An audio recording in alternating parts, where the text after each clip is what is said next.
What's up guys, welcome to Creating Cash Flow, and in this video we're going to be talking about how I would invest my first $1,000 if I were in my 20s right now and wanted to create some nice cash flow. So the first thing I would say is that while I'm trying to decide where I want to invest this $1,000, I would have it or keep it in a high yield savings account like Wealthfront. Wealthfront is what I use currently, and it's been a great bank for me so far and really covers all of my needs. And right now it has a 5% APY. So while you're trying to figure out if you want to invest in stocks or which stocks you want to invest in or how you want to invest, at least this money can start earning you a little extra interest every single day, which will be really helpful. While I'm trying to decide where I want to invest this, I'm realizing that I'm still in my 20s and I have a lot that I can keep learning. So for me, what I would prioritize in how I would invest my money is first, I would look for something that I'm extremely interested in developing my skill set, and I would buy a course. So I know you get pushed about Amazon FBA and other things on YouTube all the time. And if that's what you feel like you're truly passionate about and you're truly excited about and what you really want to do to make money, then great. Go ahead and spend some of that $1,000 on a course that can help you get started there. And if you take that route, especially like an Amazon FBA route, you may need the additional $800 or however much the course costs. Let's say it costs $200, then you may need the additional $800 to buy product and get your website set up and do all of that work. And that would be your $1,000. But let me show you exactly what I did and how I thought it worked out in my favor. So when I was in my early 20s, I bought this course from Founder. It is Nathan Chan's Instagram course of how to go from 0 to 500,000 followers in 12 months on Instagram.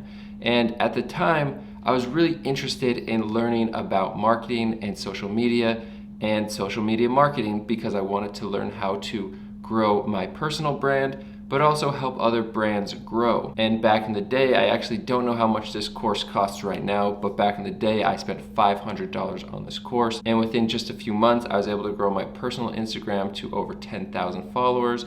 And then I was able to show a business what I was doing on my personal account and said that I could help them with their account. And immediately I started getting paid about $2,000 a month to run their Instagram account. So I invested $500. And overall, I believe I helped that company for about 4 to 5 months. So 2,000 times 4 to 5 months was about $8,000 to $10,000, which was a very high ROI. So that's the first thing I would do. Find something that you actually want to do, that you actually want to learn about, things that you're naturally curious about, or where you think you want to take your career at this time.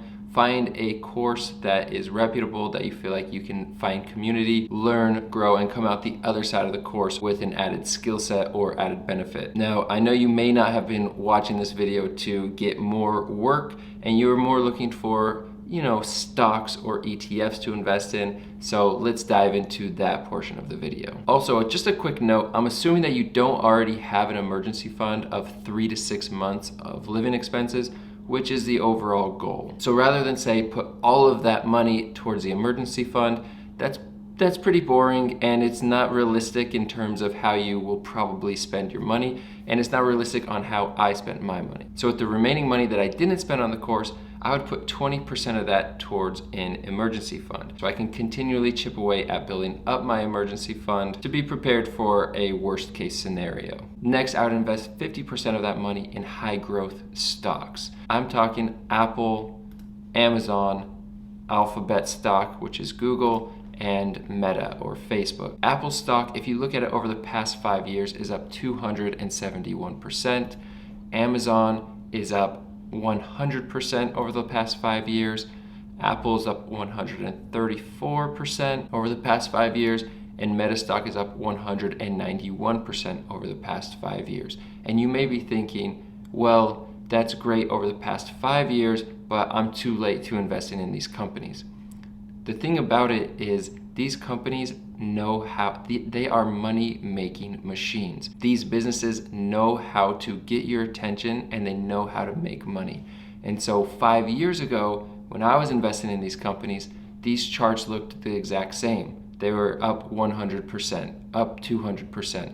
There's no difference between 5 years ago and now. These companies have only improved how they know how to make money. So if you see, I can't do a 10-year one, but if I could, it would look very similar to this chart where it just keeps going up. When you hit max and zoom out, these companies just keep going up and up and up. So I'm not saying that this is completely risk-free, because it's not. But I would put 50% of my money here because these companies have proven that they know how to make money even through hard times. Since 2010, my go-to stock has been Apple, and anytime I have some extra money, I'm always chipping away and buying a little more Apple stock. Doing this has probably been one of the best investments I have done throughout my investing career. So if I had $1,000 to invest in my 20s after I bought a course, I would spend 20% of that on building up my 3 to 6 month of living expenses or my emergency fund.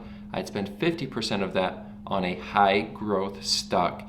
And I guess you could choose all 4 of these, or you could just choose one of them. I do own all 4 of these, but I pretty much and primarily invest in Apple as my high growth stock. And finally, I would invest the remaining 30% in an ETF or a low-cost index fund. ETFs that I'm invested in right now would be SCHD or VIG. So what you can see with these, and if we look at SCHD, over the past 5 years, it's up 50%.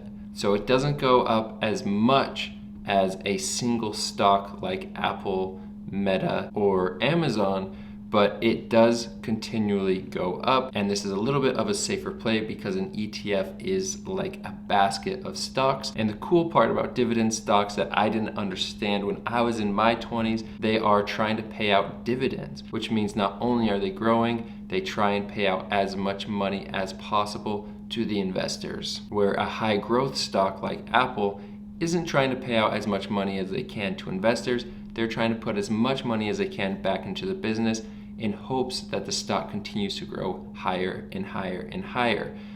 SCHD has done a good job, in my opinion, for more conservative growth, which may not sound exciting in your 20s, but a 50% return over the past 5 years is still extremely good and extremely high. And all throughout, you're getting a pretty high dividend payout that the high growth stocks just can't even compete with. So I hope you can take away that this is not difficult. This is not rocket science. It's actually pretty simple. If you have $1,000, or maybe even if you have $5,000 and you're in your 20s and you're looking to invest, I would first invest in yourself. Buy a course, buy something that can help you grow your skill set so that you can make and earn more money so that you can keep investing. Next, I would make sure I have an emergency fund and I would build that up. So if you want to break it into percentages, my suggestion is 20% of the remaining money I would put towards building up my emergency fund, and I would keep that money in a high yield savings account. Next, I would put 50% of the remaining money into a high growth stock that seems untouchable. In this case, like I said, I primarily chose Apple to continually put money in, and so far it's been really successful for me. And the last one is I would put the remaining 30% of that money in something more conservative but still exciting, like SCHD or VIG, which is an ETF that's focused on high growth and high dividends. So that's what I would do if I were investing $1,000 right now and I were in my 20s. And as always, this is just the start of the conversation. Let me know how you would invest $1,000 in the comments down below. Thanks for watching.